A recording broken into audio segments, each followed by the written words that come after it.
Wow, Wednesdays for me are really busy, especially in the afternoons. I wrote this blurb in the morning, but I'm not getting it recorded till going on 4 o'clock in the afternoon. Anyway, the title is The Collapse of Government and Multinational Corporations. There are many problem areas in the world, on every inhabited continent. Most of these are man-made and demon-inspired. We have to get it through our thick skulls that all corporations are legal fictions, and they can only deal with legal fictions. You and I have been legal fictions throughout our lives without even knowing it in most cases. Names in all caps are one indicator of a legal fiction, although there have been attempts to blur this distinction. In any case, until these fictions are dealt a death blow, which they must be, truth will not become well known. Yes, you shall know the truth, and the truth shall set you free. We can never be free in a world built on lies. Fraud and those who benefit from it must be brought to an end. There are signs that this is happening on this prison planet that may be in early stages of true liberation. Of course, it is a process. And while some things may be sudden occurrences, most people will only gradually wake up. What prompted this particular video is I have a friend who has done a video with me in the past who wants me to talk about the problem of the Indian nation in the Dakotas, how they're fighting to keep the pipeline and the drilling and stuff like that from going across the reservation and their sacred land. And that's a big issue. I am in no way trying to minimize that or any of the other multitude of issues that we face. I think the more serious issue even is in Africa. I mean, people are dying in Africa. They're not being given good water to drink. They're not being given food. I've seen pictures of kids that are nothing but skin stretched over their skeletons. And, you know, you can see all their ribs. It's horrifying, some of the things that are going on. And in Latin America, too. And even in the United States, in some of the places where they hold children against their will. And I've read all about this. There are so many things that are wrong with the world. So many things. Because for whatever reason, demons were allowed to run amok on planet Earth. The devil was given the planet almost as a playground to do as he would. And it didn't matter that none of these entities obeyed the natural law of my freedom ends where yours begins and don't violate the free will of another. Those have been violated all along on this planet, as far back as we can remember. Now, of course, Anastasia told of a time when it wasn't like that.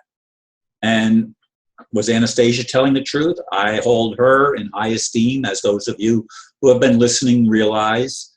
I think she was probably, of all the people that are alive on this planet, she probably has a better grasp of truth than anybody else, myself included.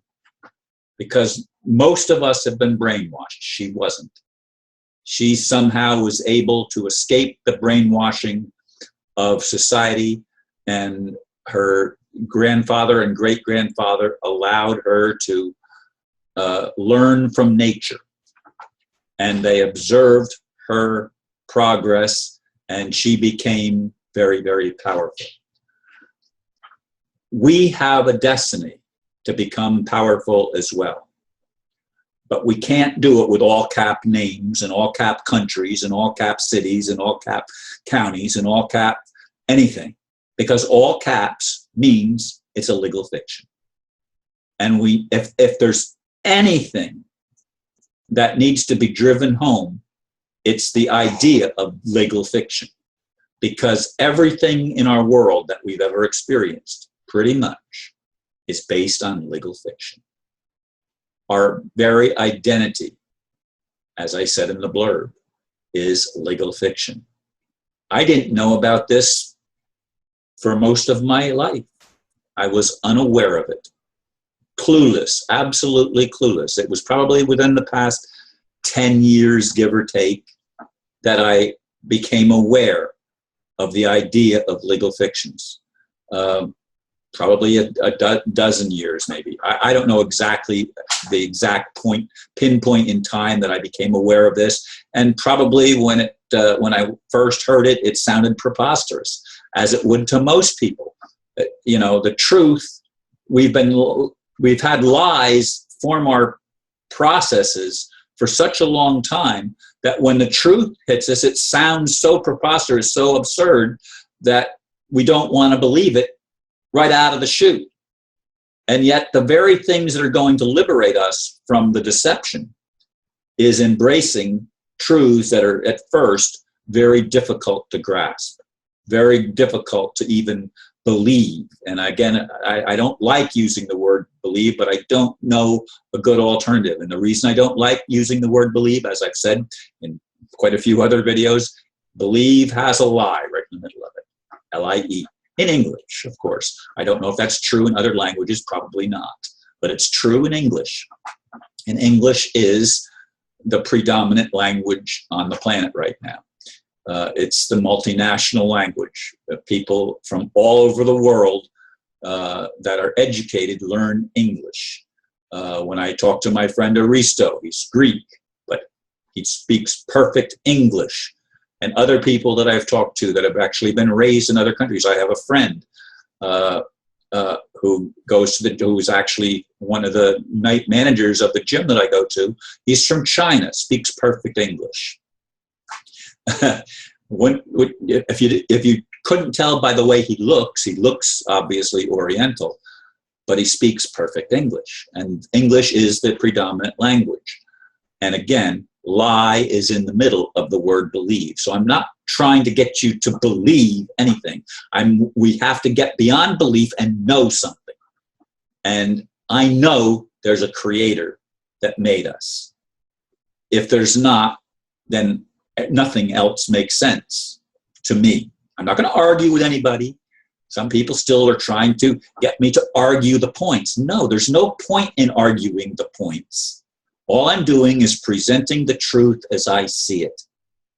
And we've got to catapult ourselves away from this deception that has controlled this planet for a long time. And ultimately, I know people don't like me saying it, ultimately it is the creator's responsibility. Now, we are part of the creator. You know, I'm not saying, God, you do it and we'll just be thankful. No, we have to participate. We have to be participants. But it's up to us with the God force working in and through us that's going to bring the changes to pass. And I believe with all my heart that there are signs that I see, communications that I have with people that are saying it's going to happen. The awakening on the Indian reservation is one thing. They don't want to just lay down and be walked over as they have been in past generations. They're standing up for natural rights. And we all have to understand what natural rights are. They are unalienable. They can't be taken away. They are incontrovertible. We've got to know what these are. We've got to exercise those rights, because until we do, we won't be free.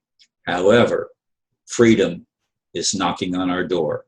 Let's choose to answer the door and invite the truth that liberates us to come in and encompass us in such a way that we become the loving co-creators that we really are, that we were created to be from the beginning. Thank you for listening, and namaste.